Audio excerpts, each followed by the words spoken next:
sidang jemaah muslimin muslimat yang dirahmati oleh Allah. Alhamdulillah, syukur banyak-banyak pada Allah Ta'ala.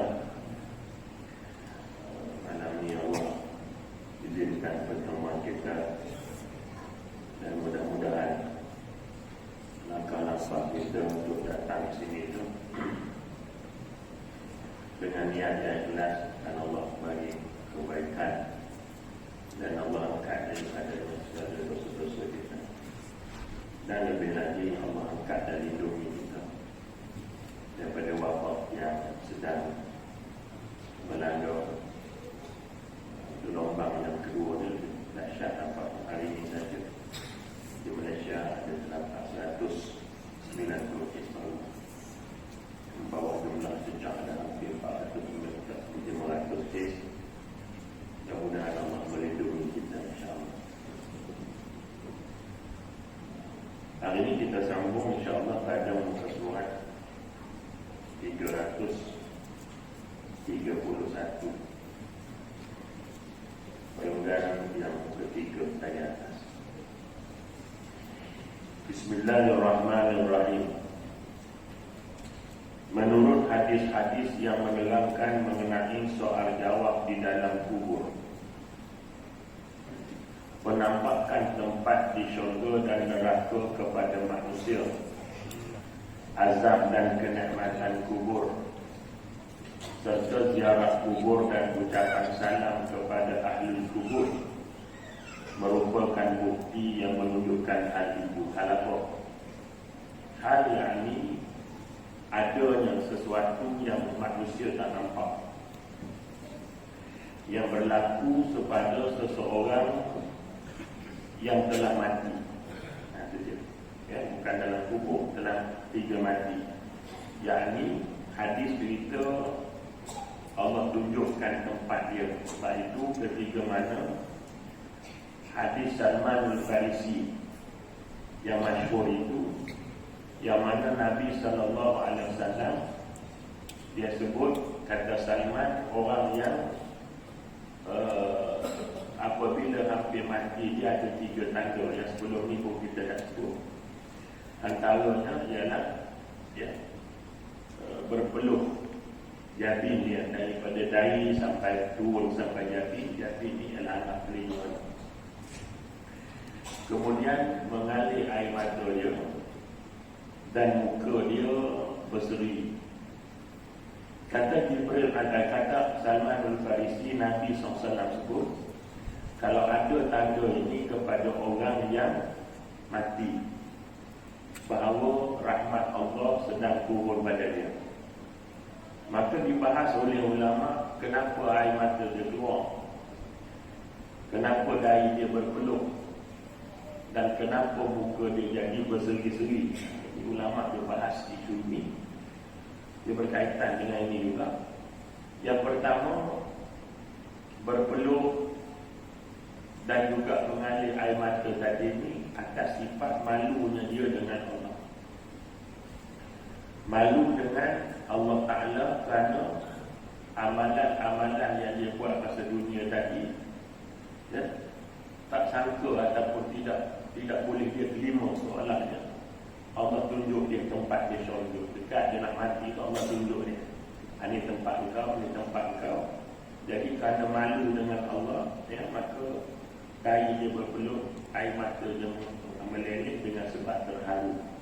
Dia mata air mata dia. Jadi nak cerita dia, Allah boleh tunjuk pada kita waktu kita mati dia. Begitu juga dengan azab dan nikmat kubur, ziarah kubur ni yang kita dah sebut sebelum ni. Orang-orang dalam kubur ni dia tahu siapa yang ziarah dia, siapa yang bagi salam kat dia, semua dia tahu. Jadi menunjukkan adanya buktinya, makna pemakaman ataupun kedudukan jenazah di sisi Allah Subhanahu Wa Taala tak macam yang kita pandang. Yang kita pandang adalah satu jasad yang tertujuh, tetapi pada hakikatnya dia tak sama sebagaimana yang kita tengok. Sedangkan menurut Ibn Qayyim Al-Jauziyah, jika pendapat terakhir itu dimaksudkan bahawa roh-roh harus berada dalam kubur dan tak boleh lepas darinya, pendapat itu jelas salah dan tidak diterima oleh Al-Quran dan Sunnah Rasul.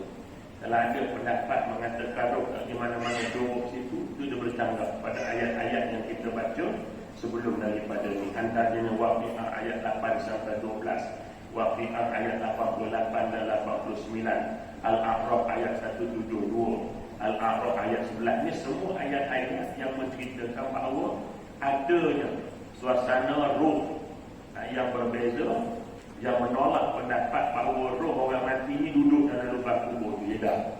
Ada yang memang apa tu, rohnya dibawa ke taman syurga. Ada yang ini, ada yang begini, dia kata. Penampakan tempat tinggal di syurga atau neraka tidak menunjukkan bahawa roh itu berada dalam kubur. Jadi hadis-hadis yang sahih mengatakan mayat orang apa, roh orang ini dimasukkan dalam kubur. Roh ini dibawa oleh apa tu, kenderaan yang berterbangan sebagainya, itu menafikan bahawa roh orang mati ini terkurung dalam kuburnya saja. Tak, dia kata. Akan tetapi roh-roh ini mempunyai hubungan dengannya yang memungkinkan tempat tinggalnya di syurga atau neraka terlihat. Roh mempunyai keadaan lain. Dia berada di tempat tinggi dan dapat berhubung langsung dengan badannya, sehingga apabila seorang Muslim mengucapkan salam kepadanya, roh itu akan menjawab. Jadi yang dalam kubur kita tu jasad kita. Nah, jasad tu lah yang hancur, yang akan tinggal tulang sebagainya. Tapi bila kita bagi roh, macam mana Nabi kata, dia jawab salam. Dia jawab salam, menunjukkan bahawa roh itu berada. Dia ada berkait dengan jasadnya, walaupun jasadnya zahirnya begitu, tetapi roh tadi dia mendengar ucapan orang bagi salam. Dia kata gitu. Sedangkan tempatnya pada waktu itu berada di tempatnya sendiri.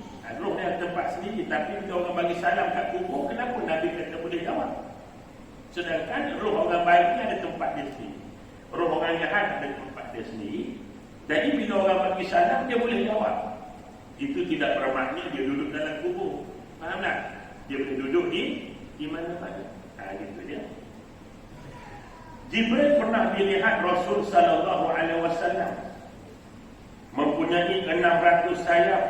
2 sayap di antaranya menutupi ufuk. Jadi Jibril itu sendiri besar. Nabi pernah tengok Jibril ini dalam bentuk asal. Kebanyakan Nabi Jibril ini datang jumpa Nabi dalam bentuk kadang-kadang dia menyamar, kadang-kadang apa tu dia tidak datang dalam bentuk asal dia. Tetapi pernah Nabi didatangi oleh Jibril alaihissalam dalam bentuk asal dia. Besar tak besarnya Jibril, Nabi kata dia ada 2 sayap. Jibril ni ada 2 sayap. Sayap dia besar sangat. Ya. Ada 600 sayap. 2 sayap dia sudah menutupi ufuk. Langit dia tutup habis.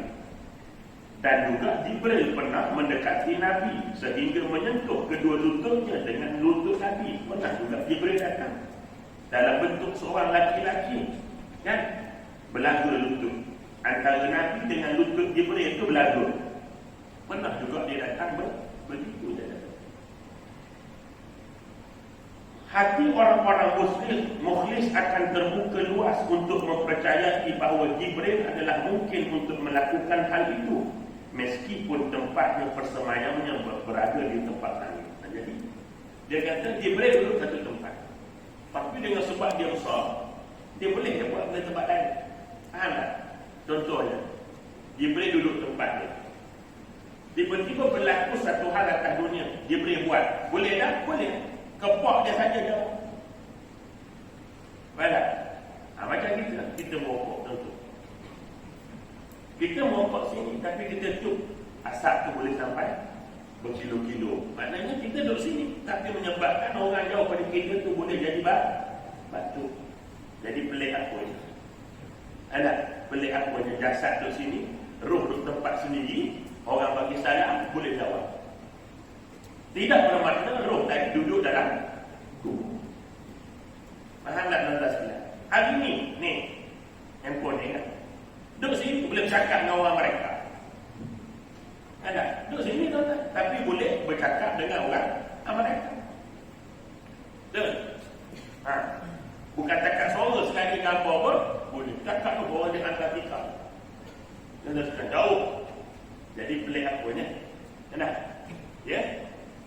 salam ke kubur, maka roh boleh jawab. Sedangkan roh kan duduk dalam kubur, dia ada tempat dia sendiri. Maka secara logiknya bahawa roh tidak duduk dalam kubur, tetapi dia duduk di alam barzakh. Kubur lain, alam barzakh lain. Faham ya? Boleh faham ya? Boleh? Boleh? Alhamdulillah. Alhamdulillah. Tak senang nak faham musim-musim corona. Boleh faham, alhamdulillah. Mengenai penampakan diri Jibril alaihi salam ini ada sebuah hadis yang menyebutkan bahawa Rasul sallallahu alaihi wasallam bersabda. Ini Nabi sebut, kemudian aku mengangkat kepadaku, tiba-tiba aku terlihat olehku Jibril yang berdiri tegak di atas kedua kakinya di antara langit dan bumi, seraya mengatakan, Muhammad, engkau adalah Rasul Allah dan aku adalah Jibril. Ini waktu bila ni terasa? Ini waktu bila ni pula? Waktu Nabi duduk di gua apa? Asal berapa? Gua apa?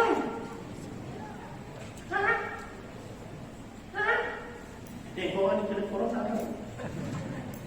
Gua ni ketika Nabi sedang duduk di Gua Hira, tiba-tiba dia datang gelap tahu. Dia angkat kepala tu, dia tengok gelap. Gelap tu dia sebab tengok. Ni tengok ni. Waktu tu Jibril terus peluk dia. Ini yang diceritakan kepada Khadijah. Kan? Lalu Khadijah tadi bawa Nabi jumpa dengan siapa dia? Seorang pendeta. Apa nama pendeta tu?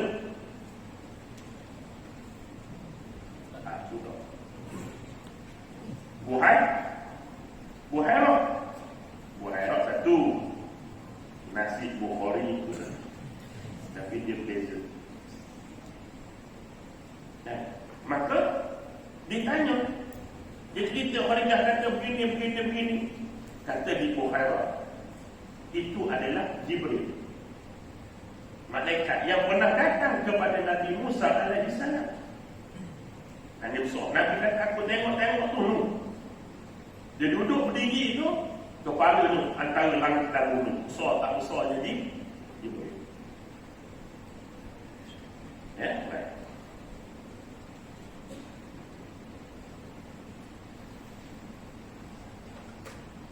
Lalu dia mengatakan, wahai Muhammad, engkau adalah Rasul Allah. Jangan. Aku tidak menoleh pandangan ke arah lain sehingga aku tetap melihatnya dalam keadaan seperti itu. Itulah yang dimaksudkan oleh Allah ke langit.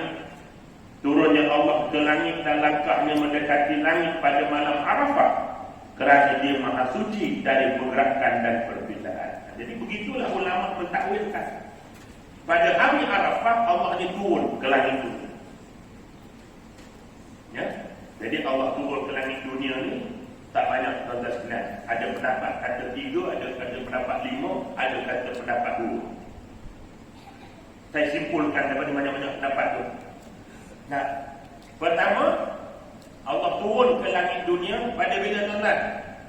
Pada Yaumul Arafah. Jadi kenapa Allah turun? Tadi turunnya Allah Ta'ala tadi bukan macam kita turun macam heli. Turun Allah tadi dengan kebesaran dia. Dia tak gerak Allah Ta'ala tidak. Contohnya dia duduk dekat bersemayam dia. Tapi bila sebut turun tu tidak bermakna macam helikopter duduk dah. Macam malaikat tadi kan. Dia buat satu tindakan macam malaikat maut. Orang tanya, malaikat maut ni macam mana? Dia menarik nyawa orang dalam satu waktu. Contoh-contoh. Contohnya Allah mati di Palestin mati serentak 100 orang. Di China mati serentak 1000 orang. Kerana penyakit COVID-19. Macam mana ya malaikat cabut nyawa begitu banyak sekali guna gaya? Pernah terfikir tak? Pernah kan? Macam mana tu? Tidak mengherankan. Sebab malaikat ni antara pendapat yang paling asal, yang paling sahih, malaikat maut ni besar. Pendapat pertama. Dia seolah-olah dia kata dunia ni macam ni dunia. Dunia ni kita lah duduk sini. Ada contoh dia lah. Jalan ini Kedah, Songsar, Meluk, Bombay dan sebagainya. Bila Allah Ta'ala kata ini mati banyak ni, faham banyak ni, belum banyak ni, pelok hari ni, serentak mati, macam mana? Apa masalah? Ada? Dia buat gini. Macam kita gaul sama hitam. Ini gitu jadi. Dia tak perlu apa. Macam itulah Allah Ta'ala tadi turun ke langit dunia pada hari apa dia? Yang kedua, pada malam 2 hari raya. Pada malam 2 hari raya. Apa dia? Idul Fitri wa Idul Adha. Tapi malam raya ni biasa orang tak beramal ya. Ding-ding dong, bunyi merdu. Anak yang bakal lemah lah. Nah, yang lubuk tupat lah ya. Malam raya. Pada malam tu Allah turun langit dunia. Allah. Jadi kita abaikan malam tu. Malam tu lah call out ya. Tukar langsir, tukar sofa, tukar meja ni. Tukar tudung meja, tukar katil, tukar cat, tukar bumbung, tukar lantai malam tu. Ya, sibuk benar tak ada. Dan tidur pukul 3 pagi, subuh tak jaga. Kerana apa? Pernah. Padahal malam itu adalah Allah turun ke langit. Yang keempat, Allah turun ke langit dunia waktu bila? Tanggal 9. Iaitu pada Allahumma salli ala Muhammad. Ada kata mengatakan Allah turun daripada malam nisfu Syaban. Ada juga kata ni tak nak mari lagi nisfu Syaban. Itu pendapat-pendapat yang kecil-kecil lah di bawah. Tapi yang pastinya ya. Jadi langit dunia untuk apa? Untuk kita berdoa. Baik. Akan tetapi adalah pengkiasan antara yang gaib dengan sesuatu yang kasar di mata. Tetapi juga keyakinan bahawa roh itu sejenis dengan jasad. Jika berada di satu tempat, tidak mungkin ada di tempat lain, adalah suatu kesalahan yang mutlak. Kalau ada orang kata tak boleh berlaku roh dengan jasad ni pisah, tak boleh berlaku. Dia macam jasad lah, kita waktu ni duduk sini, waktu sama duduk tempat lain, tak boleh berlaku. Tapi itu adalah salah dia kata. Sebab Nabi SAW sendiri pada malam Isra pernah menyaksikan Musa mengerjakan solat di dalam kuburnya, padahal beliau melihatnya dari langit lapis yang kena. Ini surat merah ni sekarang kita tetap sebenar. Dengan demikian di langit, roh itu seperti badan dan berhubung dengan badan. Dia mengerjakan solat di kubur dan menjawab salam orang yang mengucapkan salam kepadanya. Sedangkan dia tengok Nabi Musa itu duduk di solat dalam kuburnya. Waktu yang sama Nabi Musa dijumpa di langit yang ke-6. Dan kan setiap langit tu Nabi jumpa kan. Ada berapa orang Nabi jumpa. Semua Nabi-Nabi yang Nabi jumpa tu adalah untuk apa? Memujuk Nabi SAW. Apa Nabi jumpa? Nabi jumpa Nabi siapa? Pertama Nabi jumpa Nabi Allah Ibrahim. Kan? Nak beritahu ke Nabi SAW, wahai Muhammad, Allah kan Nabi itu diangkat untuk antara lain untuk apa? Memujuk hati dia sedih. Betul tak tanda dia? Kesedihan hati dia. Betul tak? Maka Nabi Ibrahim dia cerita, wahai Muhammad ni kau tengok Nabi Ibrahim, ujian dia cukup berat sampai Allah Ta'ala minta dia sembelih anaknya. Dalam keadaan dah lama tak jumpa balik semula tu, ayat suruh turun sembelih Nabi Ibrahim. Berat ujian, tapi dia buat. Begitu juga dengan Nabi Musa, Nabi Isa. Tujuannya pun untuk memujuk Nabi SAW terhadap ujian yang dia hadapi. Saudara dia mati, isteri dia wafat, tuan-tuan sekalian, ada tak? Dakwahnya ditolak. Waktu itu Allah angkat Nabi dalam peristiwa Isra dan Mi'raj. Demikian juga penglihatan Nabi SAW terhadap para Nabi di langit pada malam Isra. Saya tak baca semua pergelangan. Mana saya baca tu korang carilah mana saya baca. Jumpa alhamdulillah, tak jumpa korang buat nampak. Demikian juga penglihatan Nabi SAW terhadap para Nabi di langit pada malam Isra. Yang benar adalah bahawa beliau itu melihat roh mereka yang menyerupai jasad, kerana pada saat itu para Nabi hidup dalam kuburnya dengan tetap mengerjakan solat. Ini itu kesimpulannya. Padahal mereka duduk di kubur masing-masing, tapi dijumpakan oleh Allah di langit. Dia kata ya, Nabi SAW sendiri bersabda, sesiapa sahaja yang membaca selawat untukku di sisi kuburku, aku pasti mendengarnya. Sesiapa sahaja yang berselawat kepadaku dari kejauhanku, juga akan sampai kepadaku. Ini hadis sahih ni, hadis riwayat Baihaqi. Ada. Jadi Nabi kata siapa yang mengucap selawat waktu dia ziarah aku di Madinah. Bila lah pula dia boleh pergi Madinah. Tak boleh lah. Sila-sila ahli bulan wal-'ayazubillah, haji pun tak ada muslim. Ya, contohnya lah. Jadi apalah kemahnya Tuhan buat, wallahu a'lam. Ada. Ya, wallahu a'lam apa yang Allah Taala buat macam ni, apa nak hikmah dia, wallahu a'lam, kita pun tak tahu.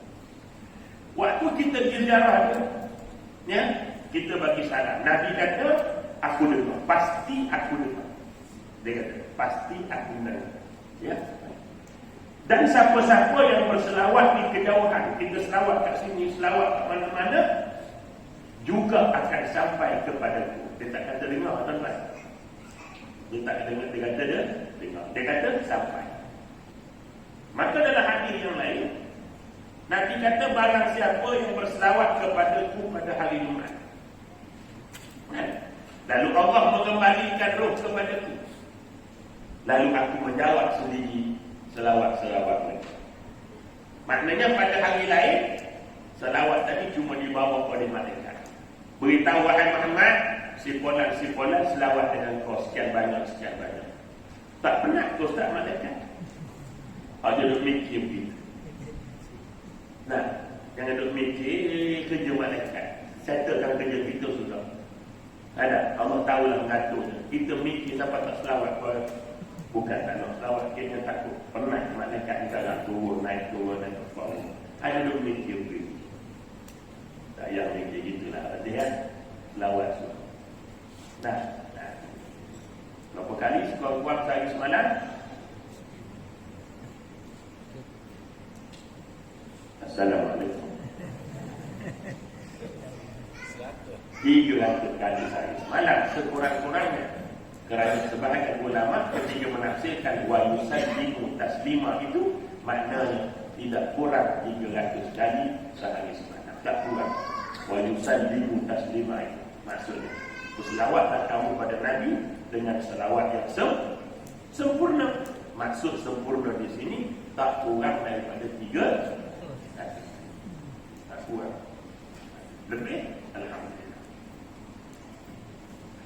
Beliau juga bersabda, sesungguhnya Allah telah menugaskan di dalam kuburku satu malaikat yang diberi nama-nama makhluk, sehingga tidak seorang pun berselawat kepadaku sampai hari kiamat kelak, melainkan yakni malaikat akan menyampaikannya kepadaku disertakan nama-nama. Ada sebut tadi ni. Cuma hadis ini ialah kata ulama, ini selain daripada hari Jumaat. Selain daripada hari Jumaat, malaikat ni bawa. Ya, wahai Muhammad, wahai Rasul Muhammad, ni ada umat kau ni. Ya, nama dia Abdi. Dia selawat kau. Berapa? Sekali.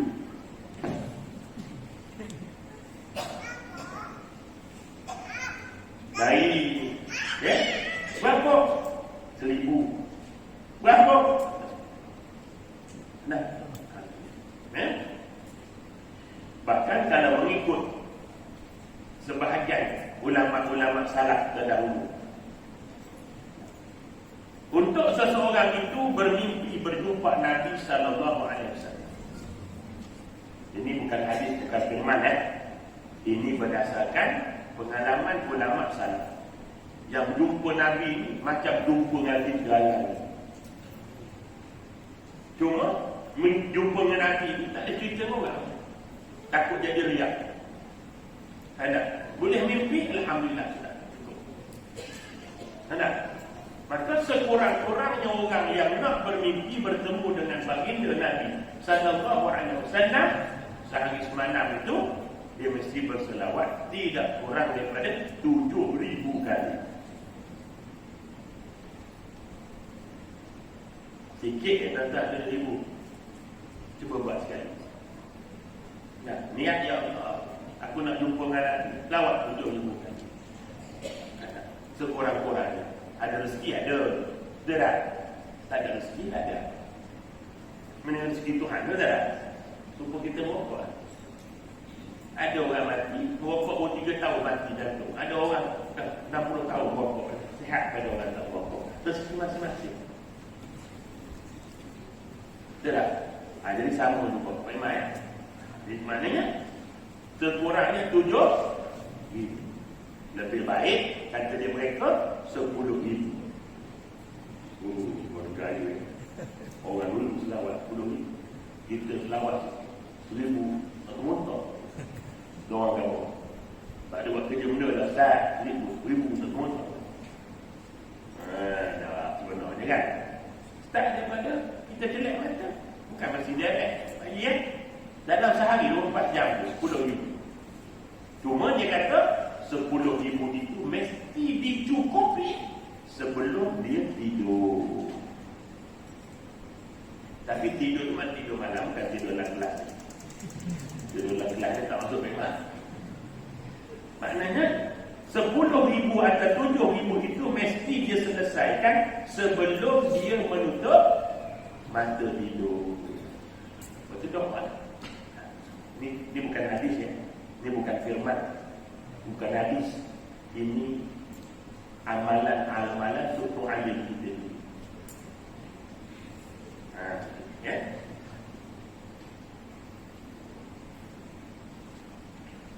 Jadi selain hari Jumaat, malaikat bawa selawat kita. Yang demikian itu didasarkan pada kepastian bahawa roh beliau berada di Illiyin. Dia kata padahal roh Nabi ini duduk di Illiyin. Tempat roh yang baik-baik kan? Dan berkumpul bersama roh para Nabi lainnya. Padahal beliau berada di Rafiqul A'la. Kan dia jawab selawat. Dia bermakna jangan pelik. Roh dan jasad dia duduk di tempat yang berbeza. Anak sana dia boleh jawab. Dengan demikian dapatlah ditetapkan bahawa tidak ada pertentangan antara keberadaan roh di Illiyin di tempat udara. Allah SWT sama ada perkara. Ya. Minggu lepas pun saya ada dulu kan. Alhamdulillah. Ya. Jangan dapat lagi takut, contoh aku tak boleh balik.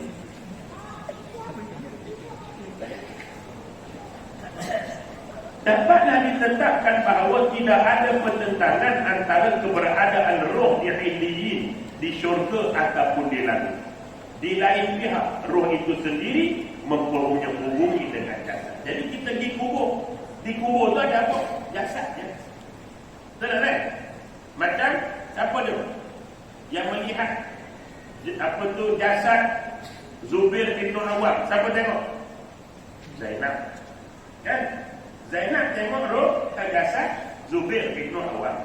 Yang tergantung kepalanya di bawah kan? Sedih dia tengok.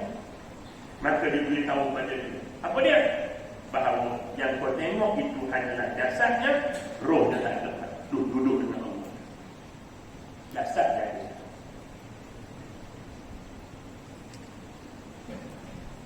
Dalam kesempatan yang berbeza, Ibnu Qayyim al-Jauziyah juga menjelaskan bahawa terdapat 5 macam hubungan roh dengan badan yang berbeza-beza. Ini kata Ibnu Qayyim. supaya kata ada 5 jenis ataupun 5 macam hubungan roh dengan jasad atau badan yang berbeza-beza. Pertama, hubungan di dalam perut seorang ibu. Apa maksudnya? Hubungan roh dengan badan. Contoh sekalian, badan kita tadi ni, budak tadi duduk dalam perut, kan? Duduk dalam perut. Kemudian roh ada situ, kan? Waktu tak ada roh tak gerak lah. Bila ada roh dia bergerak lah. Jadi itu hubungan. Yang kedua, hubungan setelah kematian. Setelah kematian macam mana? Jasad duduk tepi, roh duduk tepi, tapi sering beri salam pada jasad. Roh boleh jawab, faham tak? Walaupun dia tak duduk sekali. Kalau duduk sekali, bangun lompat nak main bola. Faham tak, Mek? Jadi dia tetap berhubung, tetapi tidak duduk sekali. Faham tak? Yang masa duduk dalam perut sampai kita mati, dia duduk sekali. Betul? Roh duduk badan situ, roh duduk dalam badan. Lepas mati dia pisah, tetapi tetap berhubung antara jasad dengan roh. Baik? Ketiga, hubungan ketiga tidur. Tidur di sini, any tidur, tidur malam, tidur waktu kelas, semua termasuk dalam tidur. Tidur waktu buat kereta, semua di sini. Hubungan ketiga tidur, iaitu apa dia? Satu bahagian roh mempunyai hubungan dan sisi yang lain sebenarnya berpisah. Apa benda? Tuan-tuan, kita tengok orang tidur. Tengok Ustaz Pauli. Mana? Nafas dia keluar. Jantung dia keluar. Waktu yang sama, roh dia tak ada situ tu. Roh dia tu di Australia.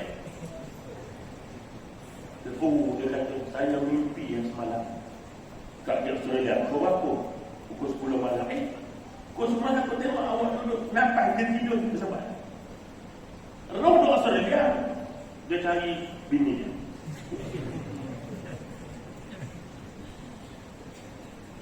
Ada ya? Lambat sangat. Dia tahu di Australia apa dia.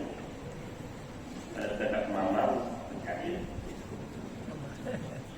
Waktu yang sama kita tengok tu dia tidur tu nampak aku nampak gerak lah.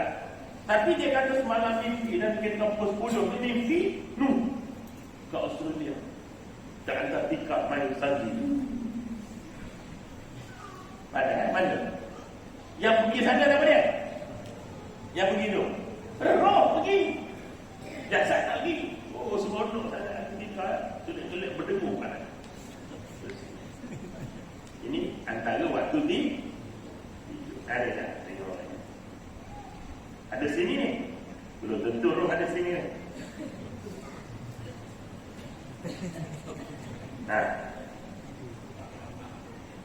Hati tu jasad di sini. Roh lain. Duk Palestin tak hidup. Nampak? Jadi waktu sama ke? Ini maksud nombor 3. Jadi hubungan antara roh dengan jasad tadi. Yang pertama, daripada mula jadi orang roh di situ, jasad kat situ. Yang kedua, waktu mati, berpisah terus. Roh satu tempat ke kubur, tu jasad. Roh tak duduk mana-mana atas hidup orang alien, orang apa saja, tetapi tetap berhubung juga. Nah, sebab tu kita pergi kubur, bagi salam orang pada kubur, roh jawab. Padahal dia tidak semestinya duduk bersama dengan jasad. Boleh faham ya? 3. Yang keempat, hubungan di alam barzakh. Meskipun roh itu telah dipisahkan dari badan oleh sebab kematiannya, tetapi sebenarnya tidak dipisahkan secara menyeluruh. Duduk alam barzakh. Bukan alam kubur duduk alam barzakh. Kubur tu tempat orang tanam. Alam barzakh lain. Apa dia alam barzakh? Apa maksud alam barzakh? Alam barzakh ialah tempat perantaraan antara mana? Antara hamba dengan hari kiamat. Dia transit. Alam barzakh ni tempat dia transit. Kita transit. Nama dia alam barzakh, bukan kubur. Itu alam barzakh. Tempat itu dia panggil kubur, tempat kubur. Jadi waktu kita di alam barzakh, dia pisah. Tetapi dia tak pisah keseluruhannya. Kenapa? Tolong lihat. Waktu malaikat pukul jasad kita. Sakit nak dalam kubur? Sakit. Sebab apa sakit? Sebab ada roh. Tetapi tak kekal macam masa hidup itu. Hidup tu kekal terus. Duduk dalam tu selagi tak mati. Ada pun waktu dalam roh, waktu nak jenazah, duduk situ. Nah, kan ingat tak? Bila mati tu, malaikat roh katakan. Kemudian jasad kita dibawa ke kubur. Kemudian dicampak bau daripada langit. Pertama. Dan yang terakhir, hubungan pada hari kebangkitan yang merupakan bentuk hubungan yang paling sempurna. Yang terakhir, tuan-tuan di akhirat besok bukan roh. Cantum balik antara roh dengan jasad. Dan cantuman inilah yang paling sempurna daripada keempat yang tadi. Kenapa disebut sempurna cantuman ini? Pertama, dia anggap sempurna kenapa? Kerana dia balik semula kepada fitrah.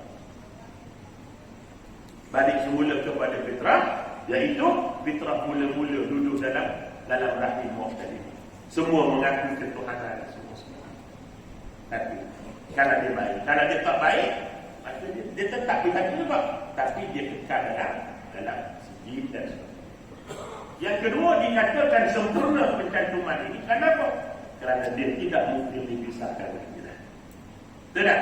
Waktu kita mula duduk dalam dunia, kita erat. Waktu mati terpisah. Tapi duduk dalam akhirat, gabungan antara roh dan jasad tadi kekal untuk selama-lamanya dengan izin daripada Allah Subhanahu wa Ta'ala. Boleh Ini hubungan antara roh dengan jasad. Dalam perbahasan yang lain, Ibnu Qayyim juga mengatakan bahawa roh itu mempunyai kecepatan gerak dan perpindahan secepat kedipan mata ketika naik dari kubur dan langit. Juga berbahas lain pula. Kejap tertua, kejap ternaik. Macam mana tu? Kata Ibnu Qayyim Jauziyah, itu Allah balik lagi. Hal itu dibuktikan oleh roh yang sedang tidur. Nampak? Tadi Sa'wi tidur. Sa'wi tidur. Roh dia di mana? Roh dia di mana? Antartika. Nak pergi Antartika tu berapa lama? Berapa jam nak terbang? Lama kan? Padahal dia tengah-tengah tu, tiba-tiba adik dia tidur dengan adik dia. Sebab dia ada bini tadi. Tengah dia mimpi sedap, dia menyanyi dekat Antartika tu menyanyi. Nyanyi. Tengah sedap ni, adik dia sepak kepala dia. Terjaga kan? Faham tak? Terjaga tak? Secepat itu roh masuk kan? Faham tak? Kalau kita mikir macam mana jauh Ustaz, berapa kali transit kat UAE dekat kota nak sampai. Ada? Tapi cepat. Sego. Dia adik dia atau adik dia kencing. Kencing, terjaga. Masa tu roh datang pada roh Antartika. Ini kata Ibnu Qayyim Al-Jauziyah. Jadi pergerakan roh dengan jasad ini cepat.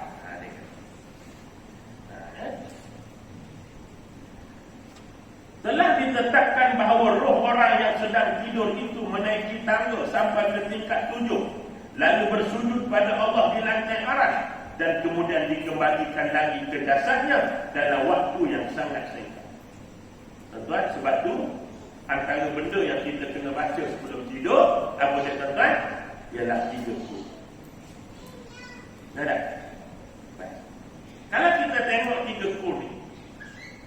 Hari ini tuan-tuan, orang sibuk dengan COVID lah.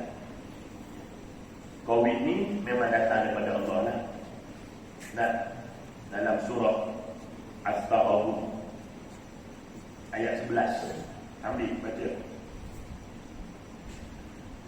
Ma asabakum min musibah illa biiznillah. Betul? Apa-apa pun musibah tadi yang ditimpakan kepada manusia tak akan berlaku, kata Allah, malah illa biiznillah, dengan izin Allah.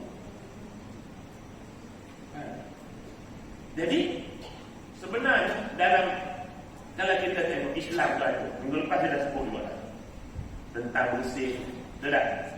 Hari ini kita sebut ikhtiar secara manusia ni, itu adalah ikhtiar yang kita kena buat. Ada? Walaupun di sana Yusuf Qaradawi meletakkan, memecahkan ikhtiar itu ada 5. Ikhtiar yang nama ikhtiar itu ada 5. Dan saya tak berhajat nak tulis ini. Semangat dan tak tulis tenang-tenang. Cuma nak sebutnya, ikhtiar yang kita buat itu wajib lah. Sebab kita orang awam. Tapi kalau kau wali Allah, tak apa. Kita ni wali Allah, kita tak tahu kita wali ke tak. Tapi kita ibadat kuat. Kita tak tahu orang dia kata kita wali, faham tak? Tapi dia ni memang wali Allah ni rapat sungguh. Tak apa dia sakit, tak ubat pun tak apa. Tak ubat pun tak apa. Tapi kita ni tidak wali Allah, kita wali hakim. Tu pun wali mujibir. Tu pun kalau ada anak perempuan. Tak ada, maka tak ada wali dah. Nah, boleh Jadi kita ni orang awam, saya orang awam, tuan-tuan orang awam, semua orang awam. Maka bila orang awam, Yusuf Qaradawi kata, dan ulama lain kata wajib ikhtiar. Tetapi jaga-jaga dia kata, jangan sampai ikhtiar itu kamu jadikan apa? Sebagai Tuhan. Ini bahaya. Ikhtiar kita bergantung sepenuhnya pada ikhtiar. Nah, ikhtiar adalah usaha kita.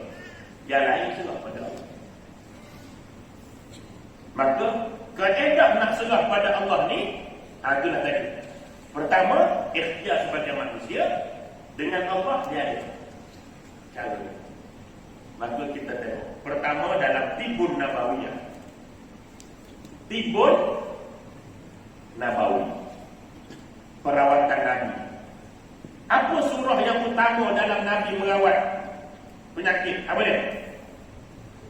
Surah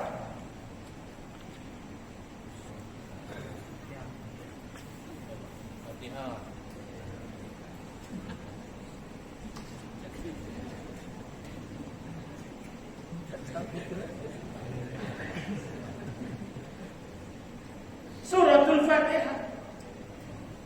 Cuma surah Fatihah ini bagaimana nak jadikan dia ubat? Nanti saya sebut kaitannya tentang ini. Pertama sekali, bagaimana nak jadikan dia ubat? Balik pada hati Nabi. Hari ini panjang sikit ya tuan-tuan. Boleh panjang sikit? Boleh Sebab budak-budak tak ada. Kalau budak-budak kan, dia nak tak apa Quran tu. Baik. Bagaimana dia ubat? Kita balik pada hadis Nabi. Apa dah hadis Nabi? Asas sekali. Apa dia? Innamal a'malu. Hadis asas dia. Innamal a'malu binniyat. Semua perkara amalan Allah ambil kira dengan niat. Sekarang ni baca Fatihah tadi dengan niat sebagai ubat. Itu satu. Ini kena ambil betul. Sebab kadang-kadang ada orang baca kursi, jin tak lari. Jin tak lari. Saya ada kondem pula. Sarano tak betul langsung. Kondem.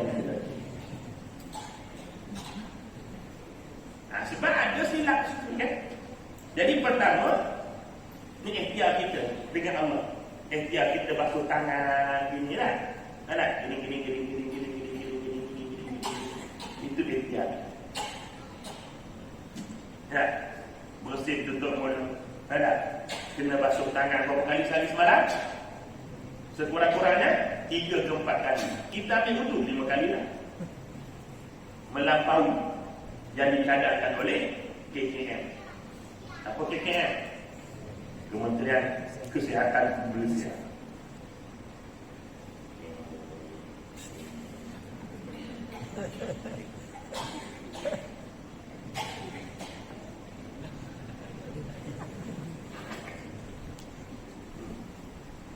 Jadi sebab awin tanya saya, ni macam mana satu dulu ni tak salah bagi nak kru kan, tak salah tak ni.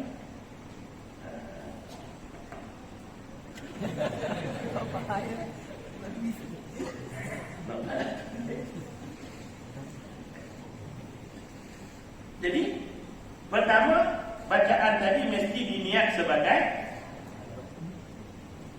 apa ni? Ubat. Maka di dalam surah Fatihah itu kita tengok ni ada satu ayat. Ayat pelindung untuk jadi ubat. Apa dia? Iyyaka na'budu wa iyyaka nasta'in. Di sini kena niat. Iyyaka na'budu, kepada Engkau lah aku sembah. Wa iyyaka nasta'in, wa iyyaka nasta'in, dan kepada Engkau lah kami minta tolong. Tolong apa? Pelihara daripada COVID-19. Kalau kau ubat orang jin, maksud jin, itu balik ubat halau jin, niat kita tu. Boleh faham kan? Ni saya tak ulang lah, minggu depan tak ulang lah. Nasib kau lah. Tapi kalau Allah Ta'ala kata kena, tak apa. Kena dalam keadaan kita beribadah pada Allah. Betul tak? Memang kena belaka. Orang semayang kena, tak semayang kena. Macam Nabi ditanya ya Rasulullah, macam mana bila Allah timpakan gempa bumi, banjir besar, mati ramai orang, macam mana nak tahu dia pembalasan apa? Nabi kata memang nampak, sekali nampak mati dia sama, tetapi di sisi Allah berbeza. Di sisi Allah memang mati sama, kena tsunami semua. Tapi ada yang Allah masukkan syurga terus, mati sama. Tapi suasananya berbeza. Memang kita nampak apa tu laut, tapi Allah Ta'ala boleh jadikan yang mati ni tak rasa apa tu. Itu atas kerja Tuhan lah. Jadi waktu iyyaka na'budu wa iyyaka nasta'in, di situ pelihara aku daripada COVID-19. Yang kedua, iaitulah ayatul kursi. Ayat kursi ini kalau kita baca sejarah dia turun pun hebat. Hebat. Dan Nabi tak pernah tinggal dalam perwatan tidur Nabawi dia ayatul kursi. Cuma pertama tadi niat, yang kedua ada waktu niat, yang ketiga tadi Fatihah tadi ialah baca, ialah mesti berhenti pada tempat berhenti. Yang ini 7 kali berhentilah. Faham tak? Yang kedua ayatul kursi. Di situ juga tuan-tuan sekalian, dan bila kita apa tu lepas sembahyang ya, kita niat lepas habis orang doa, kita duduk kejap kan. Duduk kejap, kita pun niat, ya Allah aku nak baca ayat ni, semua ayat ni ayat untuk aku cegah daripada penyakit COVID-19. Mula kita baca banyak sekali lah. Cuma setiap pada ayat tu kita ada keputusan. Ayat kursi pada ayat wala yaquduhu hifzuhuma. Pada ayat wala yaquduhuma hifzuhuma. Allah la ilaha illa wala yaquduhu hifzuhuma. Wala yaquduhu hifzuhuma. Wala yaquduhu hifzuhuma. Wala yaquduhu hifzuhuma. Itu mesti diulang sebanyak 3 kali. 3 kali ni lah. Apa makna wala yaquduhu hifzuhuma? Apa dia? Minta lindung. Terang-terang lindung kan? Wala yaquduhu hifzuhuma. Tak ada siapa yang boleh melindungi. Maka lindungilah aku ya Allah. Daripada apa? COVID-19. Dan semua lah. Mula-mula COVID-19. COVID-19. Tak tahu COVID itu bahasa apa, 19 itu bahasa apa.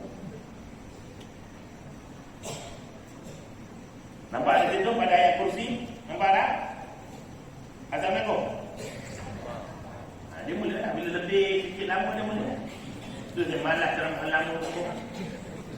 Dia lebih dari saya mula.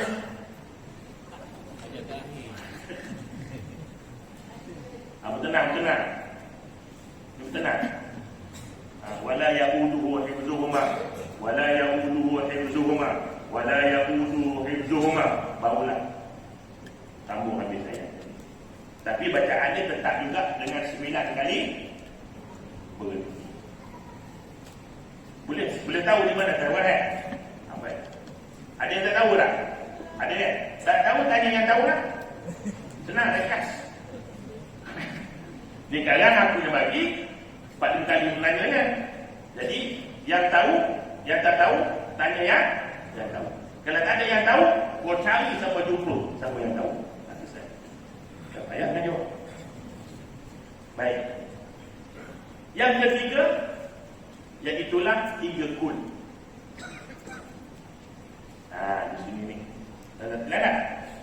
Pertama, dia tak sama ni ubat tadi. Kita ni amsal tu ubat dah. Ni aku. Jadi pertama ialah ikhlas. Qul huwallahu ahad, Allahu samad, lam yalid walam yulad. Kemudian qul a'udzu birabbil falaq. Ambil falak apa maksudnya? Baik, apa tu? Qul a'udzu birabbil falaq. Sudah. Ada kena pusing badan ni.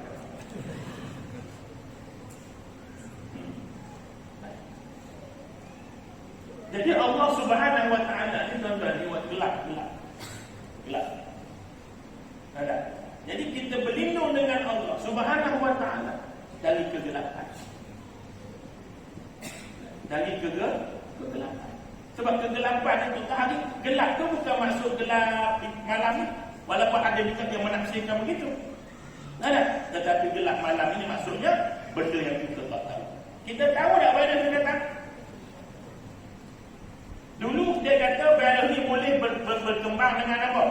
Dengan sebab dia ada connect dengan orang yang telah sakit. Faham? Orang sakit kita salam kena. Ada. Ataupun orang tu pindah telefon. Ada. Kita pindah handphone dia. Maka dia duduk di situ tu 9 jam dia nak mati komando dia lah. Maknanya di situ kita tak tahu. Kegelapan kita tak tahu. Maka bila kita ulang qul a'udzu birabbil falaq, qul a'udzu birabbil falaq, maka kita minta Allah lindung daripada apa? Benda yang kita tak tahu. Apa dia? Ini penyakit virus. Jadi habiskan 3 kul. Kemudian bacalah doa Nabi. Pertama bismillahirrahmanirrahim, la yadurru tu.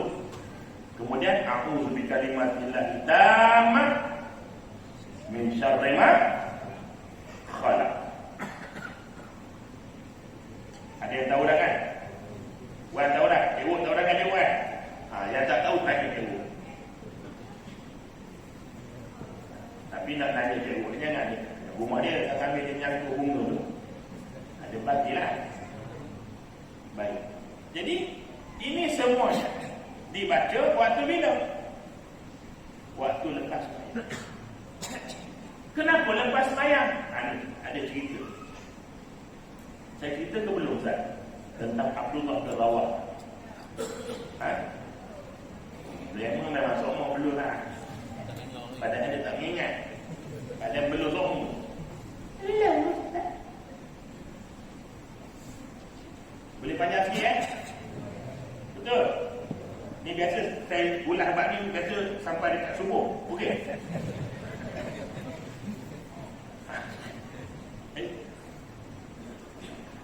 Cerita ni satu hadis lah daripada Rawah Abdullah bin Rawah. Siapa Abdullah bin Rawah ni?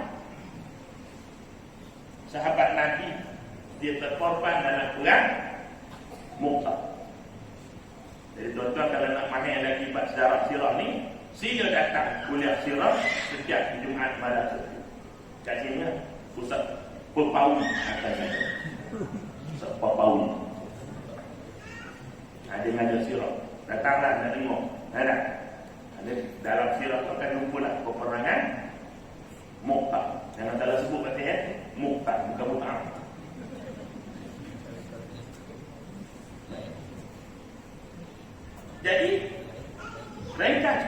Abdullah bin Rawaha ini pergi jumpa Nabi sebelum dia bertolak ke Mu'tah. Mu'tah ni Jordan, di Jordan. Sebelum dia bertolak ke Jordan, sebelum dia tolak ke Mu'tah, dia jumpa dengan Nabi. Dia jumpa dengan Nabi, lalu dia tanya, "Ya Rasulullah, usini, wasiatkan aku satu. Tolong wasiatkan aku." Mana wasiat ni tolong, apa dia pada? Tolonglah beri apa-apa dekat aku. Wasiatkan aku benda yang aku boleh pegang. Wasiatkan. Apa Nabi dia? Dia buat dia kata, "Ya Abdan, kamu akan sampai ke tempat orang yang kamu akan sampai ke tempat orang yang tak ramai orang yang sujud pada Allah." Kata, kamu akan sampai ke satu tempat yang orang sujud dengan Allah ni tak ramai. Maka perbanyakkanlah kamu sujud pada Allah. Sujud di sini dengan makna sembahyang. Maknanya hari ini kita nak takwil boleh saja selagi tak bertentangan dengan syarak. Tuan-tuan sekalian, hari ini kes yang paling banyak di mana? Wuhan, China. Kes keseluruhan sekarang dah mendekah 100,000 lebih. Tuan-tuan, di situ orang Islam tak ramai. Nampak kan? Sujud banyak. Kalau kamu terperangkap kat situ, Nabi tak bagi keluar. Kalau ada penyakit satu tempat, Nabi kata, kau tak boleh keluar. Dan kalau kamu tahu tempat tu ada penyakit, kau jangan pergi, kata Nabi. Ni kuarantin yang Nabi sebut lama dah. Istilah hari ini disebut kuarantin. Jadi kita tak lagi. Dan kalau kita duduk kat kawasan tu, kita tak boleh benar keluar. Tak boleh bawa penyakit tu keluar. Kita yang di luar tak boleh masuk situ. Itu maksudnya. Kawasan kedua paling jauh di luar China, mana dia? Itali. Juga tak ramai orang Islam. Ketiga paling banyak di mana? Korea. Pun tak ramai orang Islam. Tetapi ada orang Islam yang terperangkap dalam tu. Maka apa nak buat? Ni virus keliling ni. Dulu kita sentuh dengan orang, berhubung dengan orang yang ada. Hari ini WHO. Apa WHO? Who are you? What? Dan sekalian, World Health Organization, kata orang Jawa. WHO mengisytiharkan bahawa dia dah sampai ke satu tahap. Apa dia? Penyakit ini sudah mula dihidapi oleh orang yang tak pergi tempat virus, tak berhubung dengan orang dah kena. Maknanya kuman dah meraku. Tersebutnya bukan pergi takut. Itu sebab ada doa tadi tu. Jika takut penyakit, lebih takut pada Allah Ta'ala. Nah, tutup habis masjid-masjid. Tak apalah, itu khilaf, tak apalah. Kalau dia rasa kerajaan perlih tu rasa perlu dia tutup, marah dia. Dia lebih maklum situ, jangan marah dia. Ini arti memarah mufti. Kau faham? Orang itu bertindak ada sebab dia marah mati mufti. Ada alasan dia apa dia? Pasal malam tak tutup, pasal raya tak tutup, masjid tutup. Inilah, ada sebab. Yakinlah dia. Jangan main tempat dia, betul tak? Dia lebih baik. Boleh lagi ni? Panjangnya hadis Rawahah ni. Biasa saya sampai subuh. Saya pun tak ada ni.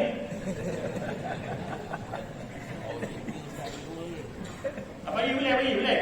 Boleh baca duduk tu 3 kali lah. Boleh.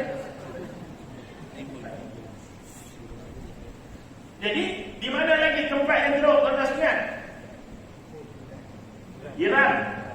Tuan-tuan sekalian. Di Iran, majoriti 80% Iran di Syiah, tuan-tuan. Dan mana Syiah ini ikut balik fatwa, dia sesat.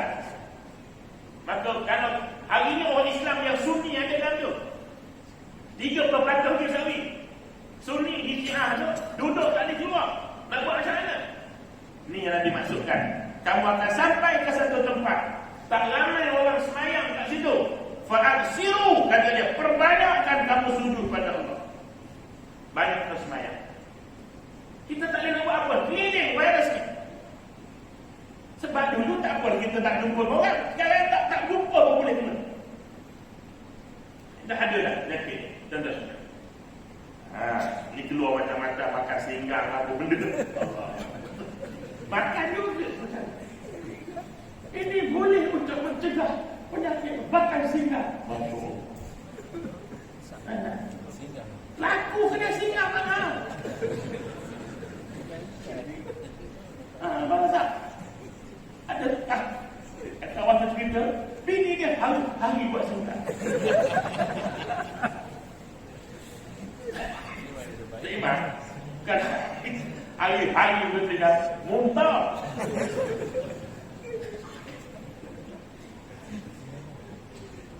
Ada pula semua nak jadi doktor kan? Semua nak jadi pakar penyakit kan? Tak mana-mana.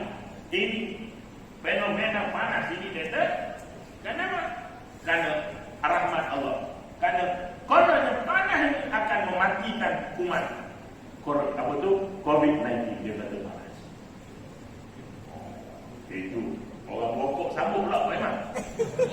Sebab tu kamu merokok lagi sekali untuk menambah kepanasan. Dia teori banyak sangat. Benar nak baca. Baik, tak apalah. Iran, tuan-tuan sekalian. Dan hari ini kita tengok ni. Di Asia Tenggara, Malaysia tertinggi telah berlangkah di Singapura. Buletin awal ini 5 petang tadi. 5.01 awal. Indonesia baru 6. Indonesia. Jadi bermakna perbanyakkan semayang. Bila perbanyakkan semayang, maknanya semayang apa? Tadi semayang apa? Sunat mana boleh tahu rakaat Zuhur sama 8? Tak boleh. Banyak semayang buat kedilan. Zuhur 8 rakaat, Isyak 12 rakaat, banyak semayang. Pada semayang. Kemudian kata dia Abdullah bin Rawatah, zidni ya Rasulullah. Tambah lagi boleh tak? Sebab dia nak pergi ke Mu'tah dan dia pun tahu dah dia nak hati. Sebab Nabi sebut 3 orang ni ya. Kalau jatuh dapat naik. Kalau jatuh jadi 2 ni Abdullah kotak over. Kalau Abdullah juga gugur, maka kau pakat sama-sama tentera Islam, nanti siapa yang akan memimpin tentera Islam. Jadi 3-3 ni gelap kan? Dah tahu mati lah. Jadi dalam pada mati tadi tu minta lagi tu, zidni ya Rasulullah. Kau tambah lagi boleh. Kata Nabi SAW, perbanyakkan zikir. Perbanyakkan zikir kerana zikir itu akan membawa kepada Allah memakbulkan doa. Zikir di sini juga ulama menafsirkan ialah sembahyang.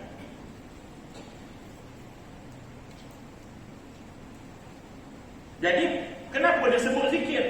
Sebab sembahyang juga antara nama lain ialah zikir.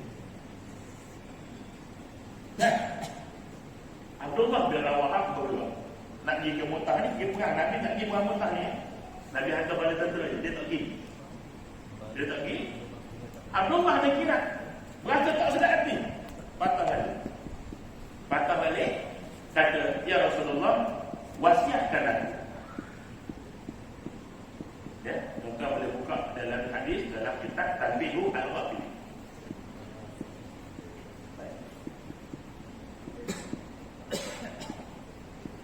Apabila Abdullah bin Rawatah kata tadi, ya Rasulullah, nasihatkan aku lagi sekali.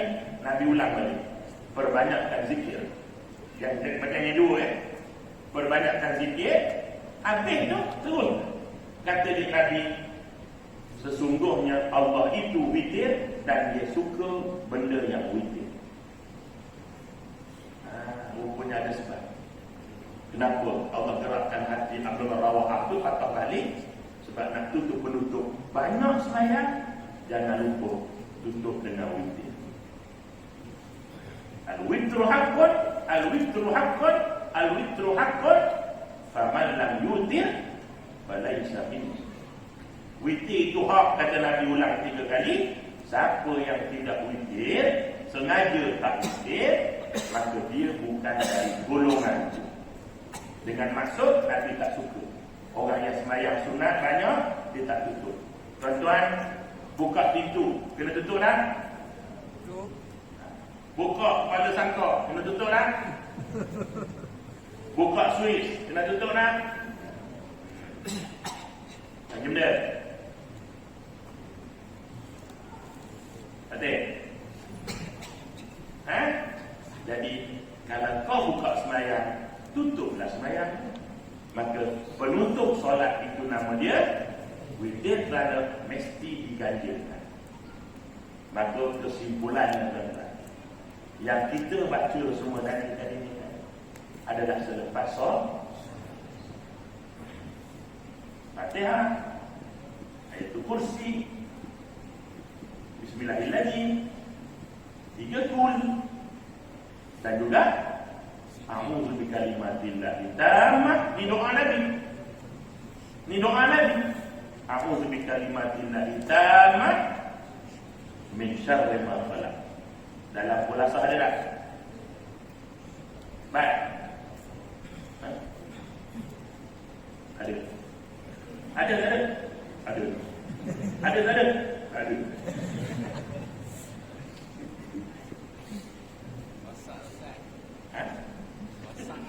Jadi maknanya, okey, macam mana nak buat Ustaz? Cukup sekadar itu baca. Nah, cukup baca. Tapi tok guru saya pula Ustaz, boleh saja kalau kau nak buat air,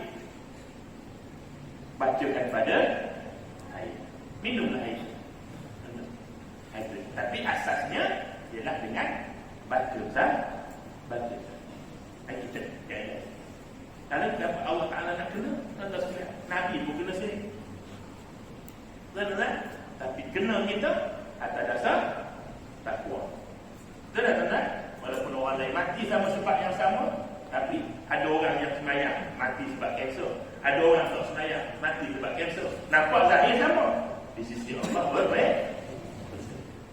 Ada orang mati tak semayang, mati aksiden. Ada orang semayang, balik semayang, mati aksiden. Zahirnya sama tak? Hakikatnya kita nampak yang aksiden, tapi malaikat tarik nyawa dia pelan. Walaupun zahirnya nampak sama, jadi sama juga. Kita tak boleh ngalak ini kerja Tuhan. Tak boleh tambah. Apa lagi kita nak ingatkan? Tuan-tuan, sian orang tak boleh, tuan-tuan sekalian. Orang tengok lain macam ni. Salam tak nak orang tak boleh. Tuan-tuan sekalian. Padahal tak salah dia. Kan? Dia pergi nak istimak dia tak tahu dia buat tu istimak tu kan. Tapi buat zaman Allah takdir begitu dah. Jadi minta kawan kita kan, tuan-tuan, yang pergi ke himpunan tu, pergi jumpa doktor lah. Bukan ada apa-apa. Dia tak cocok pun. Dia test dia punya, kita punya temperature. Dia tengok ada tak simptom sesemua, tekak sakit. Tak ada. Okey, duduk di rumah 14 hari. Selepas 14 hari tak ada apa-apa, bolehlah keluar. Kita minta kawan kita yang apa? Yang pergi ke istimak tersebut. Hari ini pun alhamdulillah keluar sekretariat daripada Masjid Baru Seri Talim, dan keluar surat keliling melalui sekretariat Majlis Syura dia, minta supaya ahli-ahli yang terlibat itu untuk pergi jumpa doktor. Pergilah jumpa doktor. Kalau kawan nak tanya kau pergi nak jumpa doktor, pergilah. Tak ada apa pun, cat pun tak kena apa-apa, insya-Allah. Ya, pergi test tengok tak ada, alhamdulillah. Tapi kalau ada, kan itu mencegah kan? Alhamdulillah. Bagi memanjangkan DP Kementerian Kesihatan Malaysia. Boleh ibu nak tanya apa lagi? Ada ya? Dan saat yang terakhir, apa dia? Nabi sebut, balak itu boleh ditolak oleh Allah dengan sedekah. Sedekah, ya Allah, kalau kau terimalah sedekah ini, kau peliharalah aku, keluarga aku, dan masyarakat kampung aku, negara aku daripada wabak ini. Sedekah boleh menolak balak daripada Allah Subhanahu wa Ta'ala. Jadi sedekah ni memang boleh tolak balak, ya, bukan tolak kayu balak, tolak balak daripada Allah Subhanahu wa Ta'ala. Jadi kita pakai sedekah lah, ya. Sedekah Ustaz, apa-apa lah kau nak sedekah. Ya, kalau tak ada sangat, kau senyum je lah. Ya, tabung lalu kau senyum je. Tabung kata senyum je pakcik, senyum itu sedekah. Wabillahi taufiq wal hidayah. Assalamualaikum warahmatullahi wabarakatuh. Subhanakallahumma wa bihamdika asyhadu an la ilaha illa anta astaghfiruka wa atubu ilaik. Walhamdulillahi rabbil alamin. Sawi ada Jumaat ada kelas. Tak ada Sawi cuti ke Australia. Jauh sangat. Jauh sangat tu. Ganggu ada kelas. Ganggu ada kelas. Ganggu ada kelas saya.